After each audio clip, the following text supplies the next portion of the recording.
Break ನಂತರ IQ ನ್ಯೂಸ್ಗೆ ಸ್ವಾಗತ.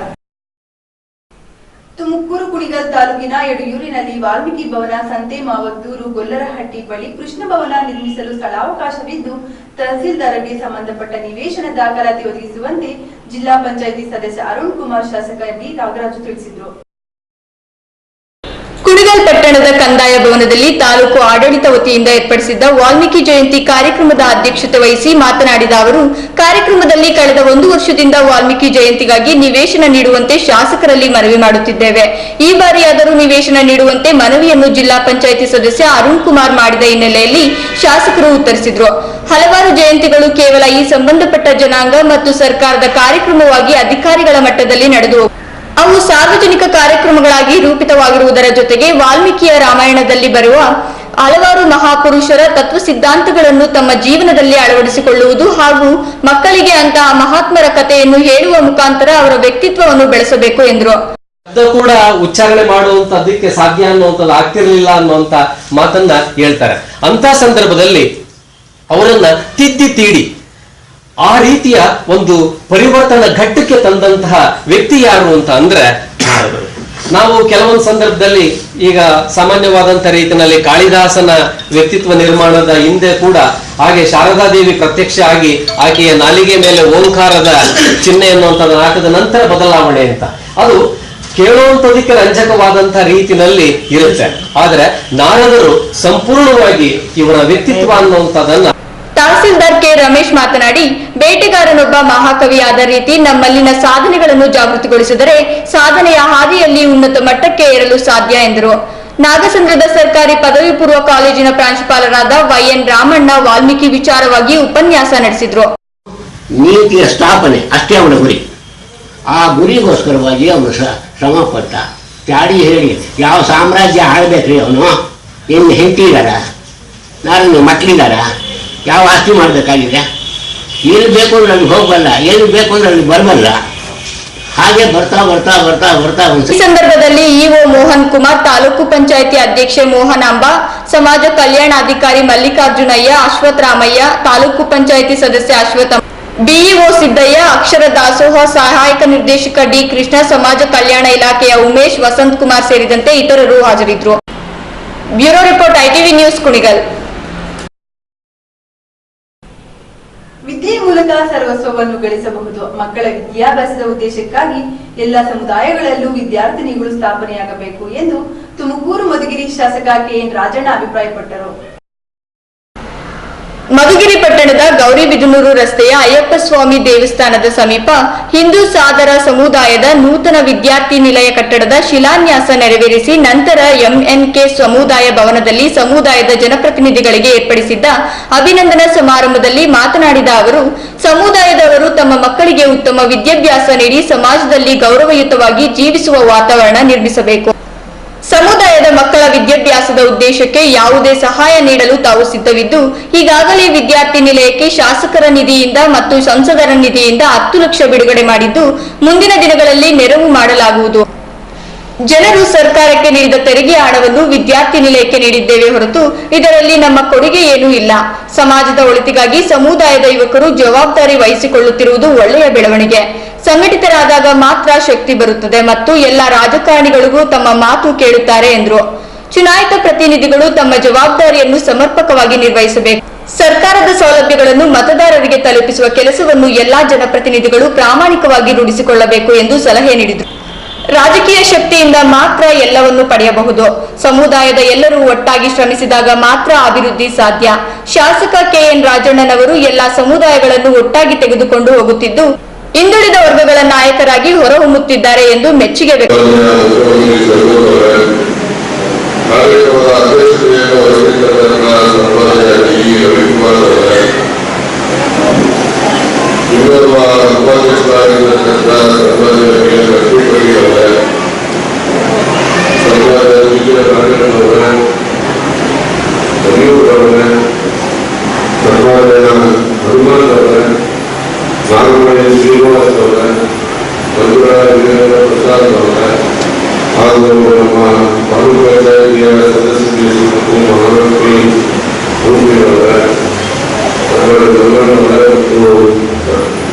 ಶ್ರೀನಿವಾಸಮೂರ್ತಿ ಅವರ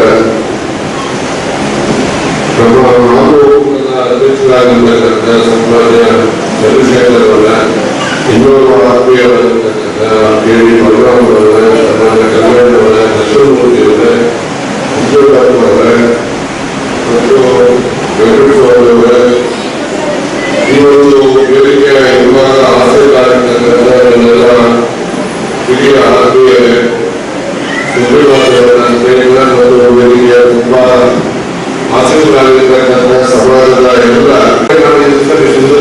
ಮಾತನಾಡ್ತಕ್ಕಂಥ ಒಂದು ಅವಕಾಶ ಕೊಟ್ಟಿರ್ತಾರೆ. ನಿಮ್ಮ ಪ್ರೀತಿ ವಿಶ್ವಾಸವನ್ನು ನಿರಂತರವಾಗಿ ಉಳಿಸ್ಕೊಂಡು ಹೋಗ್ತಕ್ಕಂಥದ್ದು ಕೂಡ ನನ್ನ ಜವಾಬ್ದಾರಿ. ಆ ಪ್ರೀತಿ ವಿಶ್ವಾಸವನ್ನು ಉಳಿಸ್ಕೊಂಡು ಹೋಗ್ತೇವೆ ಅಂತಕ್ಕಂಥ ಮಾತನ್ನ ಈ ಸಂದರ್ಭದಲ್ಲಿ ತಮ್ಮ ಒಂದು ಹೇಳಿ ಕೂಡ ವಹಿಸ್ತೇನೆ. ಅದೇ ರೀತಿ ನಿಮ್ಮ ಪ್ರೀತಿ ವಿಶ್ವಾಸವನ್ನು ಕೂಡ ಸದಾ ಕಾಲದಲ್ಲಿ ಮೇಲೆ ಇರಬೇಕು ಹೋಗ್ತಕ್ಕಂಥ ಮಾತನ್ನು ಕೂಡ ನಾನು ವಹಿಸ್ತೇನೆ. ನಾನು ಬಹಳಷ್ಟು ಸಭೆಗಳಲ್ಲಿ ಸಮಾಜದ ಸಭೆಗಳಲ್ಲಿ ನಾನು ಮಾತಾಡಿದೆ. ಆ ಎಲ್ಲ ಸಭೆಗಳನ್ನು ಕೂಡ ಹೇಳಿದ್ದೇನೆ. ನಾನು ಹುಟ್ಟಿದ್ದೇ ಬೆಳೆಯುವುದು, ಬಂದದ್ದೇ ಬೆಳೆಯುವುದು, ನಾನು ಕೂಡ ರಾಜಕೀಯವಾಗಿ ಅಧಿಕಾರವನ್ನು ಕೊಟ್ಟದ್ದು ಮಧುಗಿರಿ ಕ್ಷೇತ್ರ.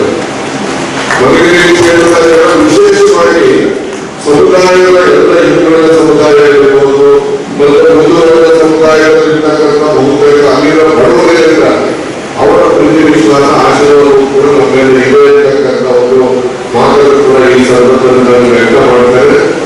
ಮತ್ತೆ ಯಾವುದೇ ಒಂದು ಚುನಾಯಿತ ಪ್ರತಿನಿಧಿ ತನ್ನ ಜವಾಬ್ದಾರಿಯನ್ನ ಸರಿಯಾಗಿ ಜನಪರವಾಗಿ ನಿರ್ವಹಣೆ ಮಾಡಿದಾಗ ಮಾತ್ರ ಅಭಿವೃದ್ಧಿ ಗೊತ್ತಾಗಬಹುದು. ಆ ಜನಪ್ರತಿನಿಧಿಗೂ ಕೂಡ ನೋಡ್ಕೊಂಡು ಬರ್ಲಿಕ್ಕೆ ಸಾಧ್ಯ. ಅವರ ಚುನಾಯಿತ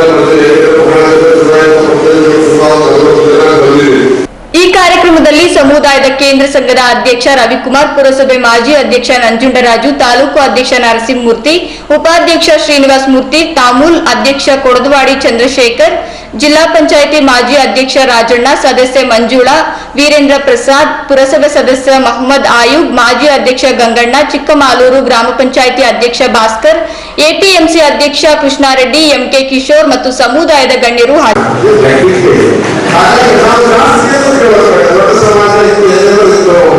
ಹಾಗಾಗಿ ನಾವು ಕೇಳಬೇಕಾಗಿರೋದು ಇದು ಪೂರ್ಣ ಆಗೋದು ನೀವು ಕೈಗೊಳಿಸಿ ಅದು ಅರ್ಧಂಬರ್ಧ ಆಗೋದಕ್ಕೆ ನಿಮ್ಮ ಕ್ಷೇತ್ರಕ್ಕೆ ಹೋಗೋಣ, ನಿಮಗೆ ಹೋಗೋಣ ಅದರಲ್ಲಿ ಕಿವಿ ಮಾತನಾಡಿ ಹೇಳ್ತಾರೆ. ದೊಡ್ಡ ವ್ಯಕ್ತಿಗಳು ಈಗಾಗಲೇ ಅವ್ರ ಬಗ್ಗೆ ನಮ್ಮ ಗೆಳೆಯರು ಮಾತನಾಡ್ತಾ ಹೇಳಿದ್ದಾರೆ. ನಿಜವಾಗ್ಲೂ ಹಾಗೆ ನಾವು ಯಾವುದೇ ಜಾಗದಲ್ಲಿ ಕೂತಿದ್ರು ರಾಜಕವರು ನೇರ ಬಿತ್ತ ವಿಸ್ತೂರ ಮತ್ತು ಒಟ್ಟಿಸ್ಕೊಂಡು ಹೋಗೋದಲ್ಲ. ಯಾವುದೇ ಸ್ಥಾನಮಾನಗಳಿಗೆ ಅವರನ್ನ ಅಂಟಿಸ್ಕೊಂಡು ಬರಬೇಕೆ ಹೊರತು ಅವರು ಅಂಟಿಸ್ಕೊಂಡು ಹೋಗಲ್ಲ. ಅಂತ ಅವರು ಕೂಡ ಈ ಕಾಲಘಟ್ಟದ ರಾಜಕಾರಣಿ ಅಂತ ಸಂತೋಷವಾಗಿ ನಾನು 6 ವರ್ಷ ಅವ್ರ ಜೊತೆಯಲ್ಲಿ ಕೆಲಸ ಮಾಡಿದ್ದೀನಿ, ಹೋರಾಟ ಮಾಡಿದ್ದೀನಿ, ಪ್ರವಾಸ ಮಾಡಿದ್ದೀನಿ. ಸಂಪೂರ್ಣವಾಗಿ ಮನುಷ್ಯ ಭಾವನೆ ಆ ಸ್ಪಂದಿಸ್ತಕ್ಕಂಥ ಗುಣ ಇರ್ತಕ್ಕಂಥ ಅದು ಉಳಿಸ್ಕೊಂಡು ಬಂದಿರ್ತಕ್ಕಂಥ ಈ ದೊಡ್ಡ ದೊಡ್ಡ ಸಮಾಜಗಳ ಇದರಲ್ಲೂ ಕೂಡ ದೊಡ್ಡ ವ್ಯಕ್ತಿಯಾಗುವುದಾದ್ರೆ ಭಾಸ್ಕರ್, ITV ನ್ಯೂಸ್, ಮಧುಗಿರಿ. ಮಾಲೂರು ನಗರದ ಟೇಕಲ್ ರಸ್ತೆಯಲ್ಲಿ ಇರುವ 270 kV ವಿದ್ಯುತ್ ಕೇಂದ್ರದ ಕಚೇರಿಯಲ್ಲಿ ಕರ್ನಾಟಕ ರೈತ ಸಂಘದ 200 ಜನ ರೈತರು ವಿದ್ಯುತ್ ಕೇಂದ್ರದ ಬಾಗಿಲು ಹತ್ತಿರ ಅಧಿಕಾರಿಗಳ ಬಿಸಿಲನ್ನು ನಿಲ್ಲಿಸಿ 3 ಗಂಟೆಗಳ ಕಾಲ ಧರಣಿ ನಡೆಸಿದರು. ಈ ಸಂದರ್ಭದಲ್ಲಿ ರೈತ ಮುಖಂಡರಾದ ಬೆಟ್ಟಶೆಟ್ಟಹಳ್ಳಿ ರಮೇಶ್ ಮಾತನಾಡಿ, ನಮ್ಮ ಕೋಲಾರ ಮತ್ತು ಚಿಕ್ಕಬಳ್ಳಾಪುರ ಜಿಲ್ಲೆ ಸುಮಾರು ತಿಂಗಳುಗಳಿಂದ ಸರಿಯಾದ ರೀತಿಯಲ್ಲಿ ವಿದ್ಯುತ್ ಪೂರೈಕೆಯಾಗುತ್ತಿಲ್ಲ. ರೈತರು ಬೆಳೆಗಳನ್ನು ಹೇಗೆ ಬೆಳೆಯುವುದು, ಎಷ್ಟು ಬಾರಿ ಧರಣಿ ಮಾಡಿದರೂ ಯಾವುದೇ ಪ್ರಯೋಜನ ಆಗುತ್ತಿಲ್ಲ ಎಂದು ಅಧಿಕಾರಿಗಳಿಗೆ ಪ್ರಶ್ನಿಸಿದರು. ನಂತರ ಅಧಿಕಾರಿಗಳು ರೈತರ ಬಳಿ ಮಾತನಾಡಿ, ವಿದ್ಯುತ್ ಸಮಸ್ಯೆ 2 ತಿಂಗಳುಗಳಿಂದ ತೊಂದರೆಯಾಗಿದೆ. ಮುಂದಿನ ದಿನಗಳಲ್ಲಿ ದೊಡ್ಡ ಅಧಿಕಾರಿಗಳ ಬಳಿ ಮಾತನಾಡಿ ಸೂಕ್ತದ ಕ್ರಮ ಕೈಗೊಳ್ಳಲಾಗುವುದು ಎಂದು ಹೇಳಿದರು. ರೈತರು ಅವರ ಮಾತಿಗೆ ಬೆಲೆ ನೀಡದ ಕಾರಣ ಅಧಿಕಾರಿಗಳಿಗೆ ರೈತರು ತರಾಟೆಗೆ ತೆಗೆದುಕೊಂಡರು.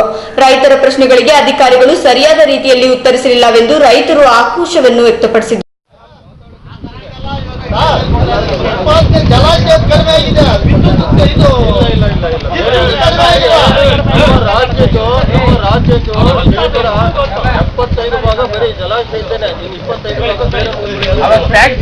ಜಲಾಶಯ ಕಡಿಮೆ ಆಗಿದೆ.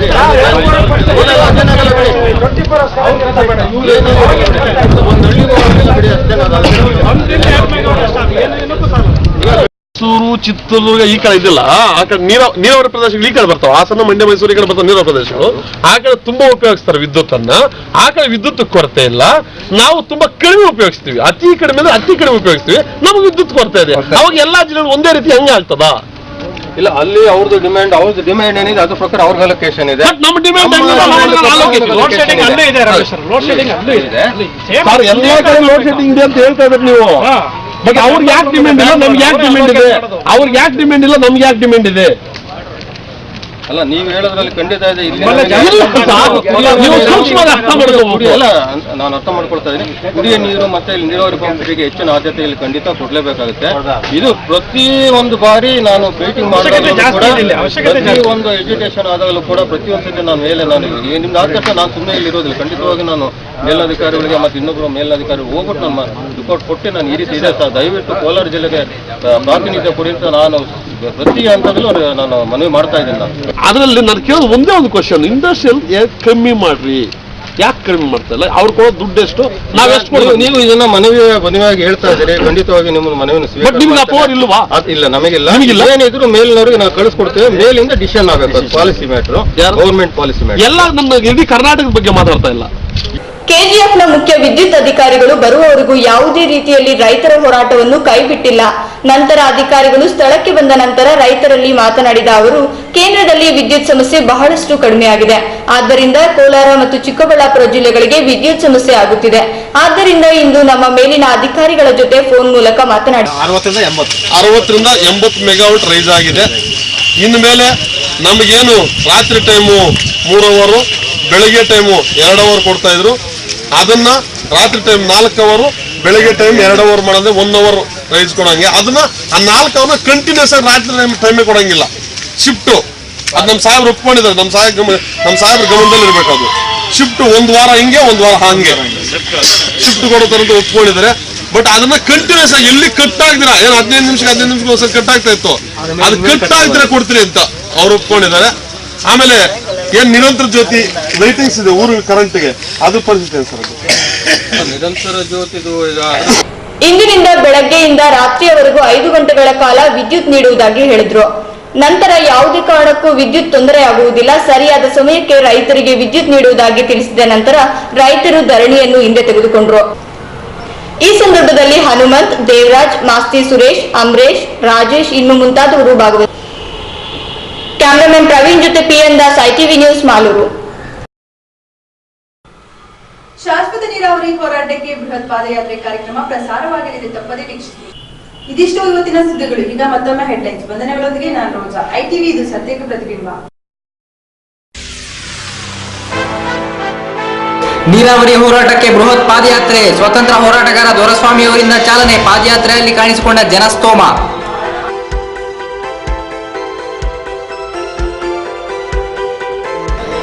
ವಿದ್ಯುತ್ ಅಸಮರ್ಪಕಕ್ಕೆ ಆಕ್ರೋಶ, ಅಧಿಕಾರಿಗಳ ವಿರುದ್ಧ ಗರಂ, ಕಚೇರಿ ಎದುರು ಪ್ರತಿಭಟನೆ.